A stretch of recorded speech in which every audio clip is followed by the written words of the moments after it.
Hello everyone, I am Ritu Koshik, Assistant Professor in Civil Engineering Department from RPIT Campus, Karnal. Today is our topic pollution. There are the different type of the pollution. One by one we will discuss in this video.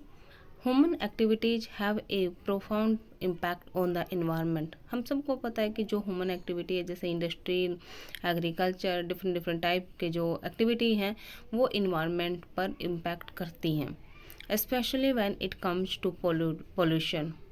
Pollution is the introduction of harmful substances or produce into the environment. ठीक है, what is the pollution? It is the harmful substance.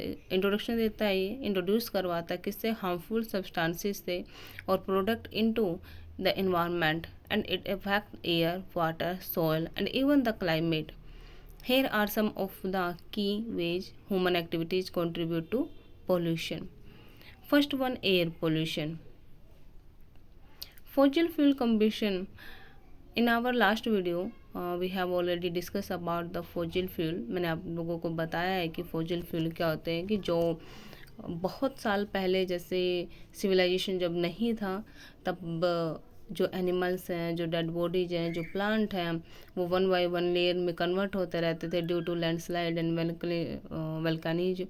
तो क्या होता था कि वो कोल में, oil में कन्वर्ट कुछ बहुत सालों बाद, वो मिलियंस ईयर बाद क्या होते थे, वो कन्वर्ट हो जाते थे ऑयल में. ठीक है, तो that is the natural Fauji. लेकिन अभी क्या है कि एंडिंग की ओर चल रहा है और ऐसा लग रहा है कि शायद कुछ सालों बाद ख़त्म होने की कगार पर हो.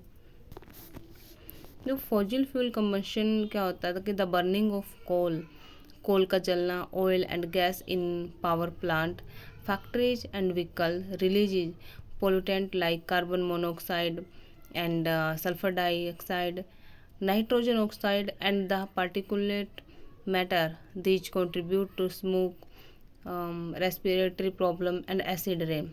देखिए, जैसे जो गैस है ये निकल रही है फॉसिल फ्यूल कंबशन से, कौन कौन सी है, कार्बन मोनोऑक्साइड है, सल्फर डाइऑक्साइड है. एक कॉमन सा एग्जांपल हम सब पढ़ चुके हैं कि एसिड रेन होती है जिसमें सल्फ़र डाइऑक्साइड होता है, जो कि हमने एग्जांपल लिया था कि जैसे ताजमहल है, ताजमहल पर जब ये एसिड रेन की वजह से क्या हुआ, उसका कलर चेंज हो रहा है, तो इफ़ेक्ट करती है ये.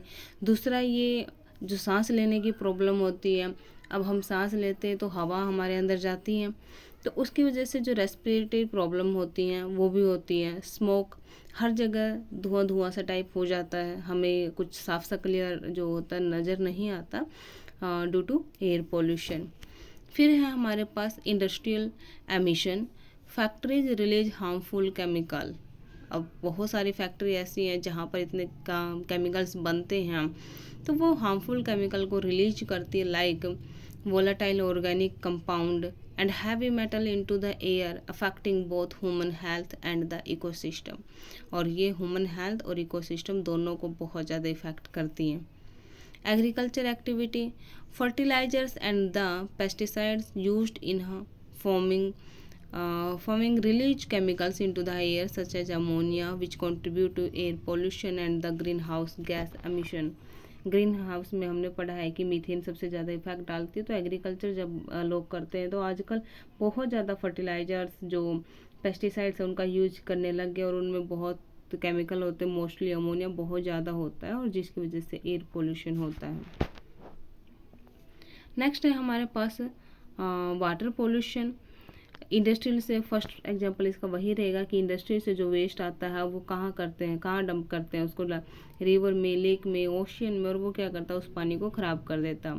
फैक्ट्री डिस्चार्ज अनट्रीटेड, बिना ट्रीट के उसको डिस्चार्ज कर देते हैं. और partially treated waste water into the river, lake and the ocean, introducing heavy metal, chemicals and the toxic substances into aquatic ecosystem. Agriculture run off.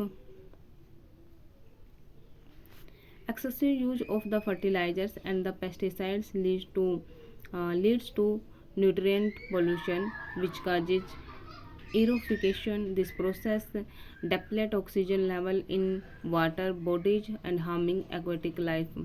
जो एग्रीकल्चर रन ऑफ क्या होता है कि जैसे अभी हम लोग पढ़ते हैं राइस की जो क्रॉप होती है उसमें बहुत ज़्यादा मात्रा में, ये हमने इरिगेशन में बहुत अच्छे से पढ़ा है ये टॉपिक, तो इसमें क्या होता है कि बहुत ज़्यादा मात्रा में पानी दिया जाता है क्रॉप में, और जब आप उसको डिस्चार्ज करते हो, जब आप उसको बाहर निकालते हो, क्योंकि पानी कुछ टाइम बाद उसको बाहर निकालना होता है, इतना ज़्यादा हो जाता है, या फिर एक जगह पर जो भरा हुआ पानी जब आप उसको डिस्चार्ज करते हो तो वो क्या करता है कि ऑक्सीजन को कम कर देता है, ठीक है, उस जगह के ऑक्सीजन को वो कम कर देगा, और जिससे जो वहाँ की एक्वाटिक लाइफ है वो बहुत हार्म होती है। ऑयल स्पिल्स में क्या होगा, accidental oil spills during the extraction and the transportation of oil severely pollute ocean, damaging marine ecosystem and the affecting biodiversity. Okay.